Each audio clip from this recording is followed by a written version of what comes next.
কৃষক কৃষি তার উন্নয়ন সব নিয়ে আমাদের এই আয়োজন। বাংলার কৃষি, বাংলার কৃষি, বাংলার কৃষি। ফলবে ফসল, ভরবে গোলা, আরো বেশি বেশি। বাংলার কৃষি, বাংলার কৃষি, বাংলার কৃষি, বাংলার কৃষি, বাংলার কৃষি। সুপ্রিয় দর্শক, আপনাদের সবাইকে বাংলার কৃষি অনুষ্ঠান থেকে শুভেচ্ছা। কৃষি তথ্য, প্রযুক্তি, পরামর্শ এসব নিয়ে আমাদের কৃষি বিষয়ক অনুষ্ঠান বাংলার কৃষি। কৃষক ভাইরা আমাদের আজকের বাংলার কৃষি অনুষ্ঠানে দেখবেন এই সময় আপনার মাঠ ফসলের করণীয় সম্পর্কে মাঠ প্রতিবেদন এবং কৃষি বিষয়ক কিছু গুরুত্বপূর্ণ তথ্য ও পরামর্শ।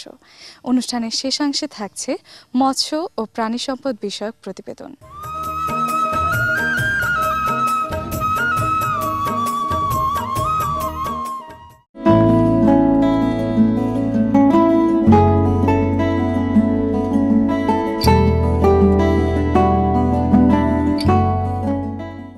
দেশে শুকনো মৌসুমে পানির সিংহভাগই ব্যবহৃত হচ্ছে কৃষিক্ষেত্রে তথা বোরো ধান উৎপাদনে।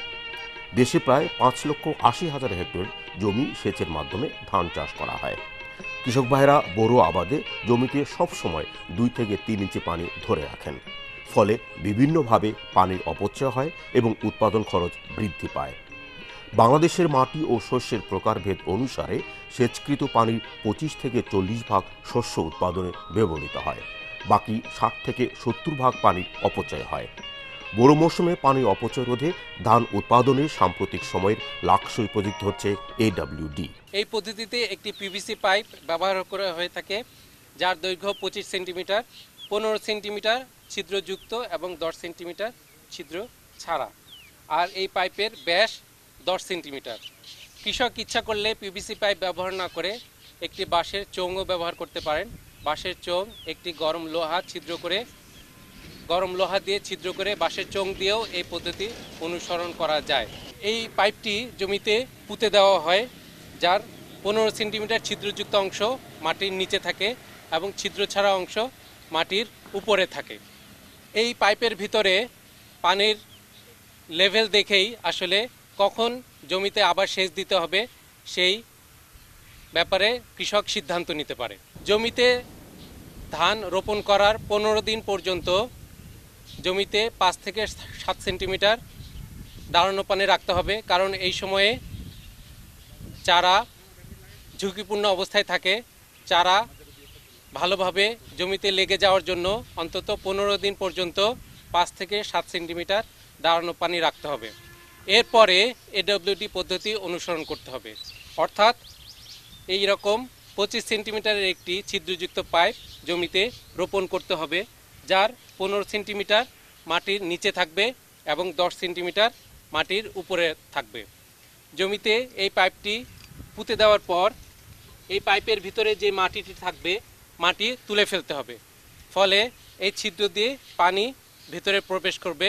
ফলে জমির উপরে যদি পানি নাও দেখা যায়, এই পাইপের ভিতরে পানি আছে কিনা এইটি দেখে কৃষক সিদ্ধান্ত নিতে পারবে যে কখন জমিতে আবার পানি দিতে হবে।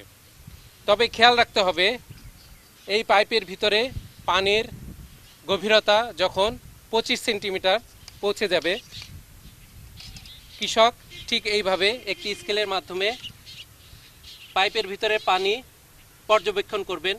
যখন পাইপের ভিতরে পানি 25 সেন্টিমিটার পৌঁছে যাবে, ঠিক তখনই কৃষক আবার পানি দেবেন। এতে দেখা গেছে যে একবার জমিতে সেচ দেওয়ার পর প্রায় 5 থেকে 7 দিন পরে আবার জমিতে সেচ দিতে হয়।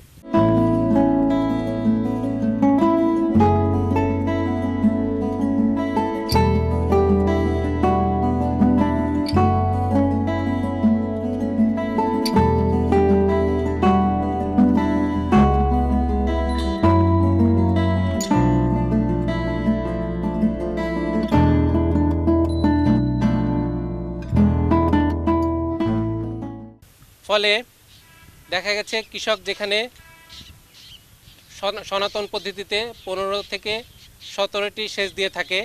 এই এডব্লিউডি পদ্ধতির মাধ্যমে দেখা গেছে অন্ততপক্ষে 5টি সেচ সাশ্রয় হয়, অর্থাৎ 10টি সেচ দিলেও চলে।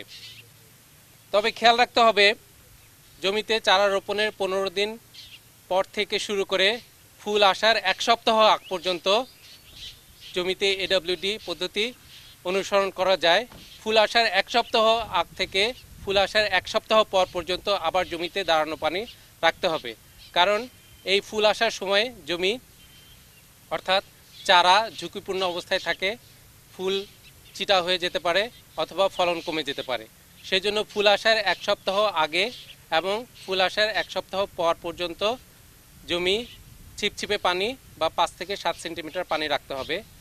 ফুল আসার 1 সপ্তাহ পরে আবার এডব্লিউডি পদ্ধতি অনুসরণ করা যায়, অর্থাৎ আবার পাইপের ভিতরে 25 সেন্টিমিটার পর্যন্ত পানি রেখে আবার জমি পানি দিয়ে ভরে দিতে হবে, অর্থাৎ জমিতে 5 থেকে 7 সেন্টিমিটার পানি রাখতে হবে। কারণ এই সময়ে ফুল আসার 1 সপ্তাহ আগে থেকে ফুল আসার 1 সপ্তাহ পর পর্যন্ত জমিতে অবশ্যই দাঁড়ানো পানি রাখতে হবে, কারণ এই সময়ে চারা ঝুঁকিপূর্ণ অবস্থায় থাকে বা ধানের গাছ ঝুঁকিপূর্ণ অবস্থায় থাকে। কোনো অবস্থাতেই জমিতে পানি শুকানো যাবে না, অর্থাৎ পানি রাখতে হবে।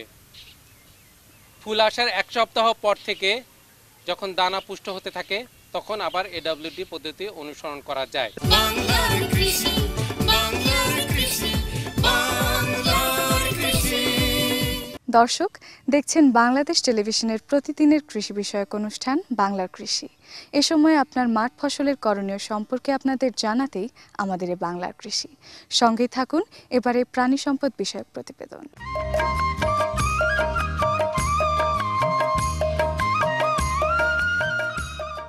খুরা রোগ প্রতি বছর দেখা দেয়।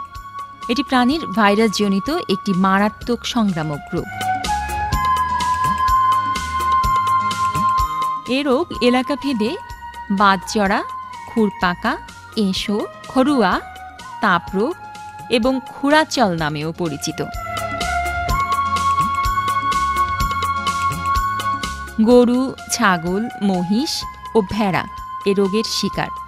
আক্রান্ত প্রাণীর দুধ ও মাংসের উৎপাদন হ্রাস পায় এবং বাছুরের ব্যাপক মৃত্যু ঘটে।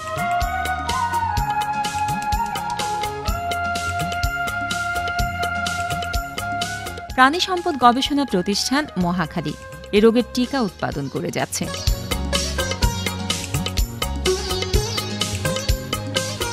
এই টিকা গবাদি প্রাণীর জন্য 6 ml এবং ছাগল বা ভেড়ার জন্য 2 ml করে চামড়ার নিচে 4 মাস পর পর প্রয়োগ করতে হয়। তবে প্রথম ডোজের 21 দিন পর বুস্টার ডোজ প্রয়োগ করলে প্রতিরোধ ক্ষমতা বৃদ্ধি পায়। গরু ফার্মে সবচেয়ে বড় এফেক্টেড হলো যে খুরা রোগ। খুরা রোগ যদি গরু ফার্মে ঢোকে তো সেই ফার্ম শেষ। তখন এই ব্যাপারে ডাক্তার আমাকে যথেষ্ট খুরা রোগের ইনজেকশন ভ্যাকসিন আপনি আমাকে সরবরাহ করা থাকে। এই ভ্যাকসিন দেওয়ার পর হচ্ছে কি আমার ফ্যানের রোগ মুক্ত থাকছে। এবং অ্যানথ্রাক্স একটা ভ্যাকসিন আছে, সেটা বলা মাত্রই তার বছরে একবার দেওয়া লাগে, সেই অ্যানথ্রাক্স ভ্যাকসিনটাও তারা আমাকে সরবরাহ করা থাকে। এবং আমি মনে করি যে অ্যানথ্রাক্স এবং খুরা রোগ এই দুটা ভ্যাকসিন যদি আপনি গভর্নমেন্ট যেইভাবে সরবরাহ করে এবং এই সরবরাহের ফলে যদি একটা ফার্মের মালিক নিজে মানে নিয়ম অনুযায়ী দেয়, তাহলে ফার্মে কোনো এফেক্টেড হবে না এবং উন্নত মানের গরুও পালা যাবে এবং গরু রোগ মুক্ত হইতে মুক্তি পাওয়া যাবে বা রোগ বালা হইতে মুক্তি পাওয়া যাবে।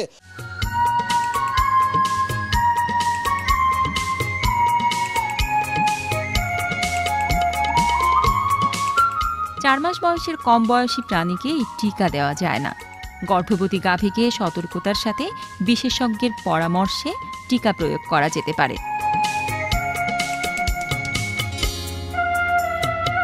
এই টিকা 4 থেকে 8 ডিগ্রি সেন্টিগ্রেড তাপমাত্রায় 4 মাস পর্যন্ত সংরক্ষণ করা যায়।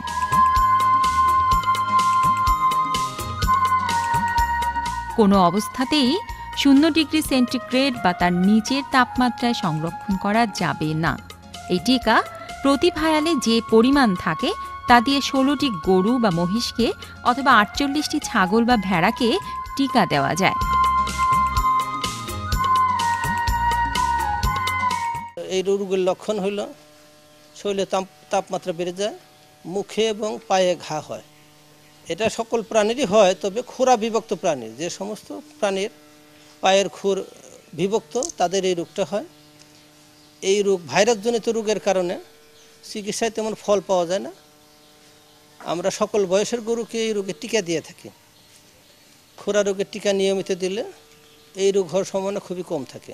আর যদি কখনোই রোগ হয়ে যায় তাহলে আমরা শুধু পরিচর্যা করি, মুখ এবং পায়ের ঘা জীবাণুনাশক ঔষধ দিয়ে ওয়াশ করি এবং মুখে এবং পায়ে জীবাণুনাশক ঔষধ ব্যবহার করি। খুরা রোগের টিকা হাতের নাগালে একটু সতর্ক হলেই গবাদি প্রাণীর খুরা রোগ প্রতিরোধ করা সম্ভব।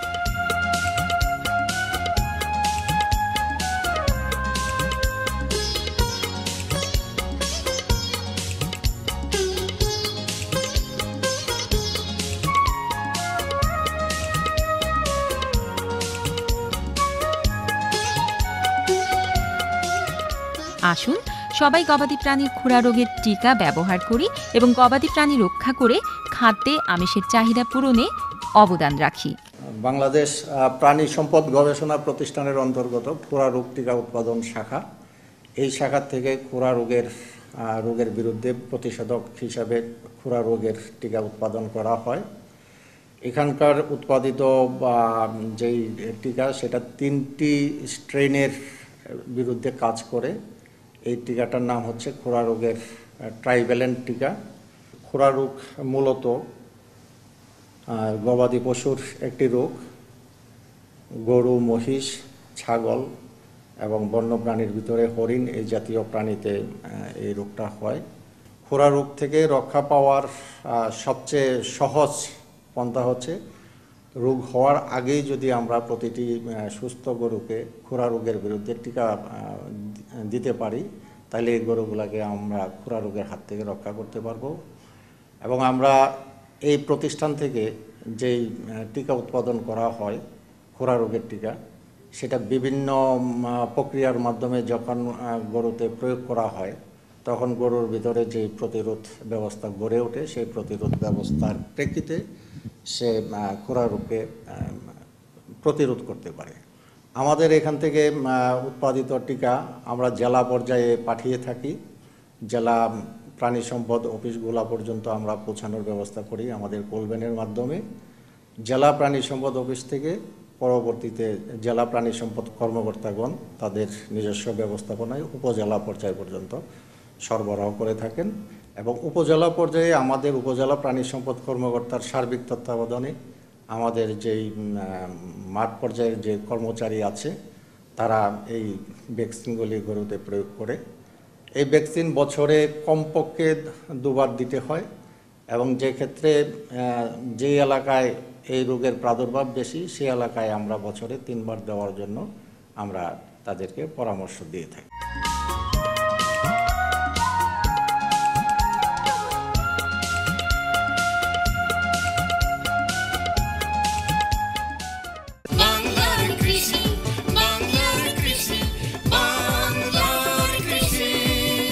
দেখছিলেন প্রাণী সম্পদ বিষয়ক প্রতিবেদন। এর সঙ্গে শেষ করছি আমাদের আজকের বাংলার কৃষি। বাংলার কৃষি অনুষ্ঠানটি আগামীকাল একই সময় প্রচারিত হবে। অনুষ্ঠানটি সুন্দর ও সমৃদ্ধির জন্য আপনাদের মতামত একান্ত প্রয়োজন। আমাদের লিখে জানাতে পারেন।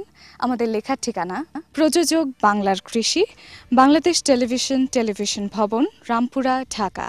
ইমেইলেও আমাদের লিখতে পারেন। আমাদের ইমেল আইডি banglarkrishi@ais.gov.pd।